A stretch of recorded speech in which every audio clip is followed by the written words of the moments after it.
It started with a faint cry in the stillness of dawn. Daniel stopped mid-step, his breath catching as he peered into the bushes. There, half buried in leaves, was the tiniest white puppy he'd ever seen. So small it could fit in his hand, its fur glistening like frost.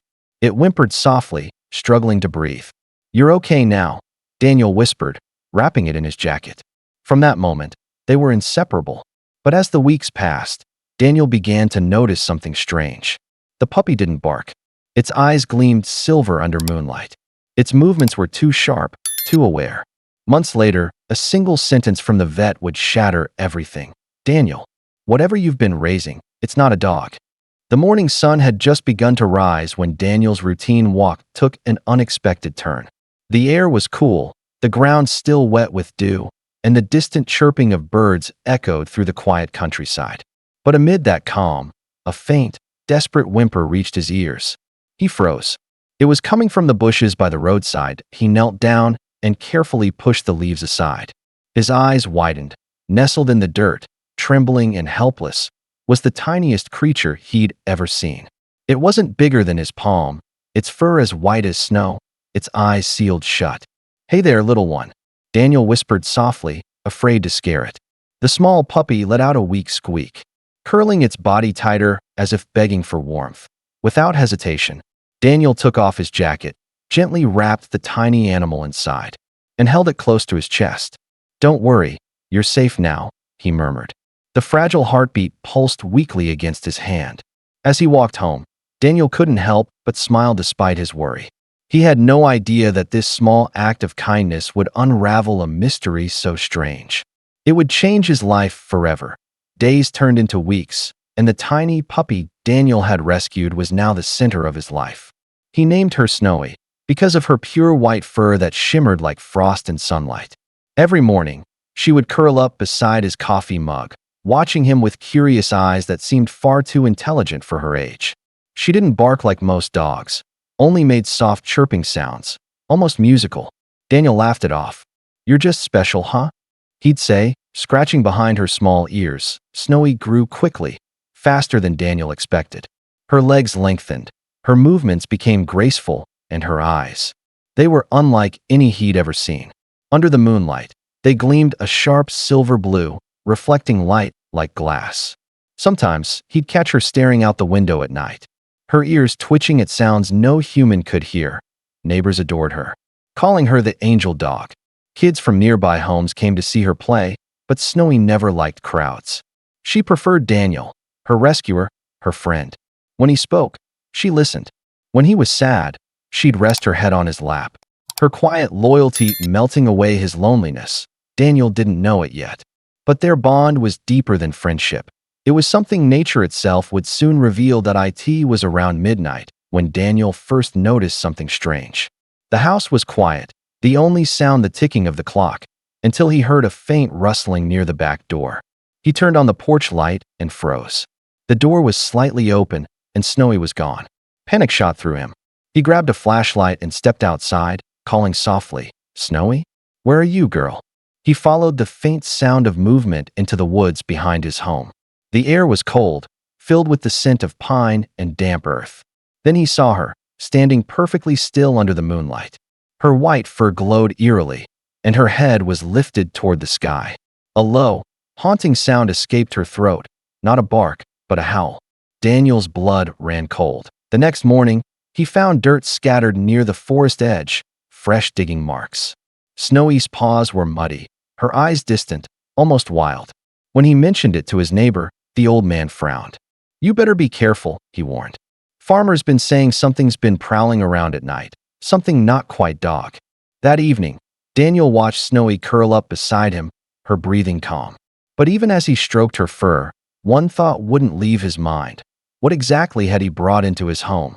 2 weeks later, Snowy stopped eating. No matter what Daniel offered, chicken, milk, her favorite treats, she turned away. Her once bright eyes seemed distant, and her breathing had grown heavier. Fearing the worst, Daniel rushed her to Dr. Harris, the town's most trusted veterinarian. The clinic smelled faintly of antiseptic and hay. Dr. Harris smiled kindly as Daniel explained everything. "Let's take a look at our little Snowy," he said, gently placing her on the examination table. But as soon as he ran his hands along her body, his smile faded. He frowned, checking her teeth, her eyes, even her paws. Then, without a word, he turned toward his assistant. Run a full scan. Now. Minutes passed in tense silence. Daniel's heart pounded as machines hummed in the background. Finally, Dr. Harris returned, holding a clipboard, his face pale. Daniel, I don't know how to tell you this, he said quietly. But this isn't a dog. Daniel blinked, confused. What do you mean? Of course she is. She's my puppy. Dr. Harris shook his head slowly. Her bone structure, her teeth formation, even her vocal cords, they don't match any known dog breed. She's something else. The vet handed Daniel the scan results. His hands trembled as he read the words. Genetic markers, wild hybrid species detected. The room fell silent.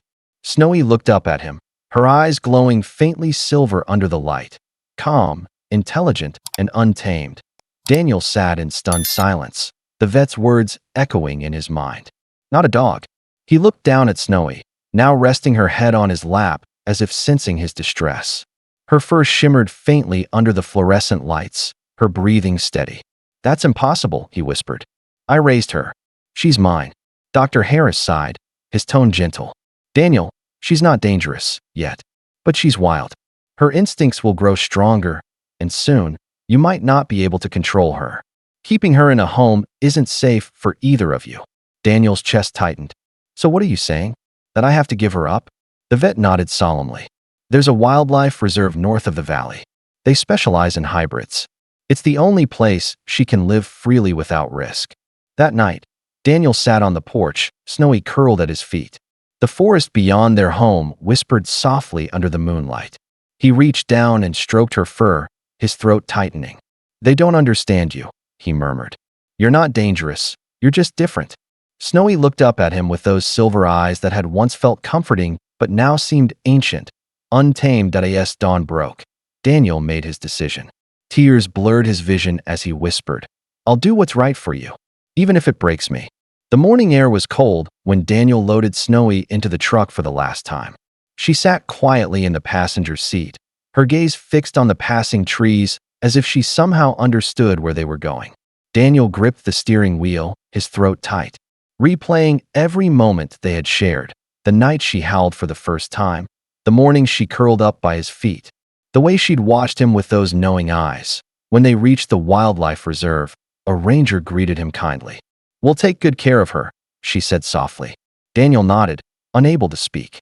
He opened the door, and Snowy stepped out slowly, sniffing the air. The forest stretched endlessly beyond the gate, bathed in early morning mist. Before the ranger could guide her inside, Snowy turned. Their eyes met, his full of tears, hers shining like silver glass. For a brief moment, she stepped forward, pressing her nose against his hand. Then, without hesitation, she trotted into the wilderness, her white fur glowing against the dark trees. Months later, Daniel returned to visit. From across the fence, a familiar figure appeared. Snowy stood tall and strong, no longer the helpless creature he'd found. She didn't bark, she just watched him quietly, her tail swaying once in recognition. Daniel smiled through tears. You were never mine to keep, he whispered. You were born to be free. Love doesn't always mean holding on. It sometimes means letting go.